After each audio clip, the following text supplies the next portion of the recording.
Bonjour, c'est Vincent. C'est la pause hivernale. Profitez bien de ces 2 épisodes et nous nous retrouverons le 8 janvier. Bienvenue sur Leadershift, le podcast qui fait bouger votre leadership.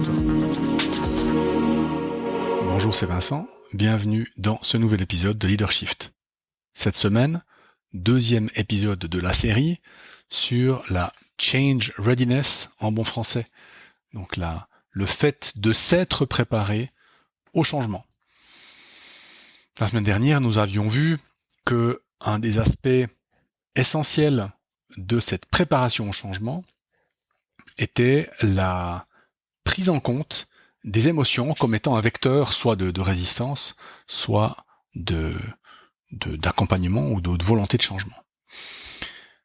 Nous avions aussi vu la semaine dernière qu'il faut préparer les individus d'un côté et les groupes et les organisations. Qu'on ne peut pas simplement s'attendre à ce que l'organisation que nous dirigeons, le département, l'équipe, sache comment se préparer et gérer le changement une fois qu'il arrive. Et nous avons vu qu'effectivement, le changement arrive souvent et tout le temps, et que donc nous devons nous préparer activement et pas simplement attendre les projets de changement. C'était la conclusion de notre dernier épisode. Cette semaine, j'aimerais discuter avec vous, comment passer à travers ces différentes phases, donc de préparation du changement en particulier, en tant que manager. J'ai une équipe, j'ai un département, j'ai une entreprise. Comment est-ce que je peux faire pour que, finalement, le but ultime, c'est que mon entreprise soit prête à changer tout le temps, de manière permanente. C'est que quand il y a quelque chose qui change, on l'a vu, c'est souvent extrinsèque, ça ne dépend pas de nous, c'est le marché qui change, c'est une guerre, c'est un problème logistique. Donc, comment faire pour que mon entreprise sache réagir sans que j'ai besoin de faire quelque chose de particulier? C'est ça l'objectif de la change readiness. J'ai essayé de vous résumer en fait cet épisode-ci avec une expression: accompagner le changement en tant que manager. Pour moi, c'est se faire accoucheur ou accoucheuse d'émotions. Vous devez devenir des sages-femmes. Parce que la plupart des résistances au changement, que ça soit du changement en tant que changement ou du changement concret, ce sont des résistances qui sont liées à des émotions de peur, de perdre. On l'a vu dans l'épisode sur les déclencheurs comportementaux, de perdre en statut, de perdre en compétences, de perdre en relation. Et ces déclencheurs comportementaux-là sont extrêmement profonds et extrêmement forts. Et si nous n'abordons pas ces sujets-là avec les gens et les équipes, le changement ne passera pas quand il arrivera. Et donc, anticiper ces discussions-là quand le changement n'est pas encore là, c'est une bonne manière de s'y préparer. Donc, ici, nous allons nous focaliser sur la possibilité d'un changement. Donc la change readiness n'est pas l'accompagnement d'un changement particulier, mais bien la préparation au changement en général. Donc ce qu'on va dire aujourd'hui, en tout cas pour cette première grosse partie de l'épisode, ce n'est pas je dois changer, les prix de mes produits. Non, c'est pas ça. C'est en général comment je fais pour préparer mon entreprise, mon département, mon équipe à un changement potentiel à venir. Donc je vous ai dit, nous devons nous faire accoucheur d'émotions, sage-femme. L'objectif plus concret, si se faire accoucheur d'émotions, ce serait la mission, l'objectif plus concret, c'est en fait de générer des émotions positives qui sont liées au changement avant qu'il n'arrive. Donc générer des émotions positives. Ça veut dire qu'il va falloir prendre le changement en général, la dynamique d'un changement possible, voir de quoi il retourne et essayer d'aider les collaborateurs, collaboratrices et les équipes à voir ce qu'il peut arriver, non pas comme une menace, mais plutôt comme une opportunité. Donc, l'idée, c'est de faire passer l'attitude de base par plusieurs étapes. Alors, vous reconnaîtrez peut-être certains cycles, mais ces cycles sont pas vraiment établis scientifiquement. Donc, j'ai fait un petit mélange qui est le mien, qui est pas non plus tout à fait scientifique, mais qui correspond en fait à une attitude de base qui consiste à ignorer le changement ou la possibilité de changement. Et vous voyez que ça, c'est le pire, parce que là, vous pouvez rien faire avec la personne. Vous allez parler vers elle, vous allez lui dire, mais qu'est-ce que tu penses si jamais on devait faire ci, ou dans 2 ans, il faudra peut-être changer de machine ou changer de travail. Voilà, elle vous ignore. Hein. Donc non, je prends pas en compte. Donc ça, c'est le pire. Et en fait, l'idée, c'est de faire passer d'ignorer à opposer le changement, à résister au changement, à râler à propos du changement, à subir le changement, à accepter le changement, à faire partie du changement, à s'activer dans le changement, à promouvoir le changement. Je vous ai mis une suite de verbes. Ignorer, opposer, résister, râler, subir, accepter, faire, s'activer, promouvoir. Vous pouvez déjà vous poser la question, vous, de base, par rapport à un changement à venir, comment vous êtes dans votre boulot, dans votre fonction, dans votre rôle dans l'entreprise. Alors bien sûr, on est tous des gens hyper cadrés, hyper positifs, on va tous dire qu'on est des promoteurs. Remesurez-vous lorsque le prochain changement arrivera. Faut changer les horaires. Il faut aller faire changer les horaires des vacances ou des jours de télétravail ou que sais-je, à votre équipe. On verra si vous êtes promoteur. Non, voilà. Donc l'idée, c'est vraiment de proposer cette échelle aussi peut-être comme base de réflexion, pas comme test psychométrique, à votre équipe. On dit voilà, si un changement devait arriver, ou on le verra plus tard dans le changement, ignorer, opposer, résister, râler, subir, accepter, faire, s'activer, promouvoir, où est-ce que je suis là-dedans, et pourquoi. Ça peut être une bonne base de discussion. Alors, comment est-ce que nous allons préparer nos individus et nos équipes au changement? Nous avons 2 vecteurs qui existent pour ça. Il ne faut pas inventer la roue. Le premier vecteur, c'est le one-on-one, épisode 1. Deuxième vecteur, la réunion d'équipe, épisode 104. Donc nous avons déjà tout à disposition pour accomplir la change readiness, pour se préparer et être prêt au changement. Je vais vous donner pour chaque vecteur, one-on-one d'un côté, réunion d'équipe de l'autre, des questions à poser soit en one-on-one, soit en équipe. Alors, vous verrez que les questions, c'est les mêmes, mais elles se posent une fois dans une perspective individuelle, une fois dans une perspective collective. Alors, question pour le one-on-one. Qu'est-ce que changer voudrait dire pour moi? Alors, la question paraît virtuelle, mais vous verrez, si vous la posez de cette manière-là, ou vous pouvez aussi dire, si je changeais, qu'est-ce que je perdrais?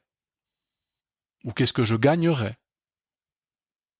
Et vous verrez que les gens ont déjà une perspective professionnelle sur le changement. Ils disent oui, si je vais changer, ça voudrait dire que peut-être, je sais pas, peut-être que je perdrais mon job. Imaginez, on peut parler de digitalisation, d'automation. Très important d'en parler avant que le changement arrive.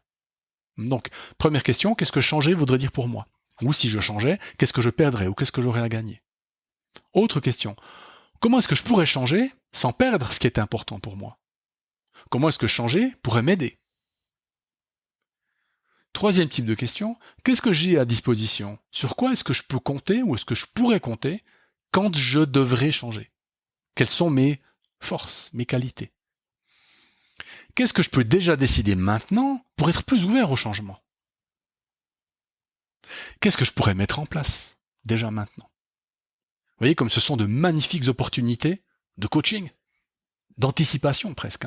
Parce que vous voyez que une fois que tout ça est créé au niveau de l'individu, alors déjà, vous allez créer des réactions émotionnelles collectives différentes, puisque les réactions émotionnelles personnelles et individuelles seront différentes, mais vous allez aussi aider les personnes à s'apercevoir, en particulier avec la question des forces, sur quoi je peux compter, à s'apercevoir que finalement le changement, oui, ça peut être un danger, mais ça peut être une opportunité, c'est-à-dire que je suis pas obligé de me mettre en danger. Je peux voir le changement comme étant quelque chose qui peut m'aider à passer à autre chose. Ça, ce sont les questions en one-on-one. Alors évidemment, les questions à travailler en groupe, ce sont à peu près les mêmes. Qu'est-ce que changer voudrait dire pour nous en tant qu'équipe? Si nous changions, qu'est-ce que nous perdrions? Qu'est-ce que nous gagnerions? Comment pouvons-nous changer, ou pourrions-nous changer sans perdre ce qui est important pour nous? Comment changer pourrait nous aider en tant qu'équipe? Qu'avons-nous à disposition comme équipe? Quelles ressources avons-nous? Sur quoi pouvons-nous compter? Que pouvons-nous décider pour être plus ouverts au changement en tant qu'équipe? Qu'est-ce qu'on pourrait mettre en place en tant qu'équipe? Vous voyez que les questions sont basiquement les mêmes, mais par contre, la mise en place, la discussion, la pratique seront évidemment très très différentes. pour le travail en équipe, puisque la différence évidemment entre l'individu et l'équipe, c'est que dans l'équipe, vous aurez toute la dynamique qui va s'installer. C'est-à-dire que typiquement, imaginez que vous avez une équipe de 8 et vous savez que vous en avez 2 qui sont des vieux de la vieille, vous risquez d'avoir des effets de masse qui vont très très vite. Il y en a 1 ou 2 qui font une critique, et puis tac, tout de suite, ça peut emmener le groupe dans une direction. Alors, c'est une information, hein. Si le groupe est pas prêt, le groupe est pas prêt. Il faut continuer à bosser. Mais pour que ça sorte et pour qu'on n'ait pas juste de beaux discours, moi je vous conseille, dans la réunion d'équipe en question, d'utiliser de l'imagerie, des petites scénettes, des couleurs, de la musique, enfin ça dépend, je ne sais pas dans quel environnement vous travaillez, du bricolage, hein, mais faut faire parler l'inconscient des gens, faut faire parler les émotions des gens. Rien qu'avec de l'imagerie, un photolangage, ça marche très bien. Si vous avez peur de ne pas pouvoir gérer cette dynamique, etc., info@coapta.ch. On vient volontiers vous aider pour faire la partie collective de cette préparation au changement. Pendant toute cette période, puis ça vous prendra du temps, hein, vous allez faire commencer ça avec les one-on-one, ensuite vous allez peut-être faire une première réunion d'équipe, voir comment ça marche, peut-être une deuxième. Pendant toute cette période de préparation au changement, il va vous falloir observer plusieurs choses. La première, c'est que vous verrez que dans votre équipe, vous aurez des gens que vous pourrez considérer comme des promoteurs. Vous vous souvenez de la chaîne, hein ? On part de, que je retrouve, que je vous dise pas de bêtises, on part de ignorer à promouvoir. Eh bien, vous aurez des promoteurs et des promotrices, promoteuses. Ces personnes, vous devez les identifier et les valoriser dans ce rôle-là. Alors, valoriser, ça ne veut pas dire qu'on va leur donner une augmentation de salaire, mais ça veut dire que on peut leur dire, voilà, dans le one-on-one, écoute, je vois que tu as cette envie, cet appétit, cette curiosité par rapport au changement, eh bien, sache que je pourrais peut-être te demander de donner un coup de main à l'équipe, pas à moi, hein, à l'équipe, parce que de faire sage-femme avec moi pour les aider à accoucher dans le changement. Donc, identifier les personnes promotrices et les valoriser. Lors des one-on-one et des réunions d'équipe, faciliter l'expression émotionnelle. Ça veut dire aller chercher les émotions. Comment vous allez voir ça ? Eh bien, vous allez voir ça dans le cynisme, dans l'ironie, dans le sarcasme, dans le mutisme, dans toutes les réactions émotionnelles par rapport à l'habitude de la personne en question. Une personne qui parle beaucoup et que tout à coup se tait, c'est peut-être un signe. Quelqu'un qui ne dit jamais rien et qui vous lance une vanne bien sentie, ça peut être un signe. Une personne qui est critique mais positive, qui devient critique mais négative, donc tous ces petits changements-là, hein, observez les micro-changements dans les attitudes et les renforcer ou les atténuer. Et pour ça, vous avez tous les outils, en particulier le feedback. Feedback de renforcement ou feedback de correction. Donc pendant toute cette période de préparation au changement, qui peut durer 1, 2, 3 mois, ça va dépendre de la taille de l'entreprise, hein, ça peut dépendre de la taille du département ou de l'équipe, eh bien, vous allez observer et faire les petits ajustements nécessaires. On a vu dans autre chose que vous allez faire pendant cette période, pendant les one-on-one et pendant le travail de groupe, les 2 dernières questions, ce sont que puis-je décider pour être plus ouvert et que puis-je mettre en place ? Eh bien, pendant cette période de changement, veillez à ce que les personnes et le groupe aient mis en place. Par exemple, le groupe pourrait dire, pour être plus prêt au changement, il faut qu'on apprenne plus de nos erreurs. On s'aperçoit que, en fait, on a peur du changement parce qu'on a peur de faire des erreurs. Donc, il faut qu'on apprenne de nos erreurs. Donc, on va mettre en place des sessions de débriefing, en fin de période de production, en fin de projet, en fin de ce que vous voulez. C'est égal. Donc, vous pouvez pendant cette période, organiser ces sessions, et il y a sur le blog Coapta un article destiné en particulier au débriefing. Une fois que vous êtes dans le changement, parce que évidemment il arrivera sans frapper, quoi faire ? Eh bien, vous allez utiliser ce que vous avez fait avant. Vous allez rappeler aux individus, lors des one-on-one, on a les outils, lors des réunions d'équipe, on a les outils, quelles décisions ils ont prises, ou quelles décisions le groupe, ou l'entreprise, ou le département a pris. Nous avions pris la décision de. Ok, est-ce que nous faisons ? Si oui, pourquoi ? Sinon, pourquoi pas ? Qu'est-ce qui fait qu'on a de la peine à ? Qu'est-ce qui fait que les gens résistent alors qu'ils ont dit qu'ils résisteraient pas, etc. Et donc, continuez à faire réfléchir les gens sur ce qui les fait avancer ou pas. Avec les mêmes vecteurs, on a dit, on en loin des réunions d'équipe, faire s'exprimer les gens. Faciliter l'expression émotionnelle, et en particulier lors du check-in, que vous faites évidemment maintenant depuis que vous avez entendu l'épisode 171, toutes vos réunions commencent par un check-in et un check-out. Donc, dans le check-in, plutôt que de poser la rituelle question, posez une question peut-être orientée émotionnellement. Quelles sont les émotions négatives que j'ai vécues cette semaine liées au changement? Par exemple, imaginez, je sais pas, une nouvelle machine, une nouvelle procédure. Vous allez faire du Kanban. Vous allez faire du 5S. Faut le mettre en place. Alors vous avez fait la prep, maintenant vous êtes dans le projet 5S et puis ça freine, ça coince. Check-in, tac, émotion 5S. Météo des émotions 5S, c'est le check-in. Et puis vous bossez là-dessus. Et surtout, appelez les promoteurs à l'aide. Laissez les promoteurs et les promotrices réguler le groupe. Que ce soit dans les réunions d'équipe, en dehors des réunions d'équipe, sur le terrain. Mais par contre, donnez-leur cette mission. Dites-leur, voilà, maintenant tu te souviens, je t'ai demandé, voilà, maintenant est le moment, t'as bien vu, ça coince. Ok, qu'est-ce que tu peux faire? Qu'est-ce que tu imagines pour aider le groupe A? Et ça va favoriser, puisque c'est pas à vous, vous pourriez, vous, être taxé de vouloir faire passer pour votre bénéfice personnel, que sais-je. Les gens qui sont dans l'équipe, ils subissent les mêmes problématiques que leurs collègues dans le changement. Donc ils peuvent pas être taxés de toi tu connais rien, t'es pas dans le métier. Et puis évidemment, dans le changement, comme pendant la préparation, faites aussi de du débriefing et de l'apprentissage, grâce aux diverses techniques que vous trouverez sur le blog Coapta. Voilà, vous voyez, finalement, beaucoup d'outils, nous les avons déjà, mais il s'agit de les agencer, de les articuler différemment.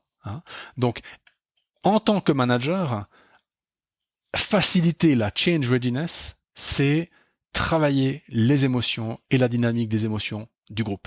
Et si vous faites ça maintenant, que vous n'avez pas encore de gros changements, vous verrez votre équipe, elle va s'épanouir dans le changement. Ça ne veut pas dire que ça va facilement se passer, mais la dynamique, les mots, les émotions vont être différentes. Ça sera difficile, il faudra bosser plus, il faudra peut-être se confronter, il faudra peut-être se frotter, mais la dynamique émotionnelle sera très différente.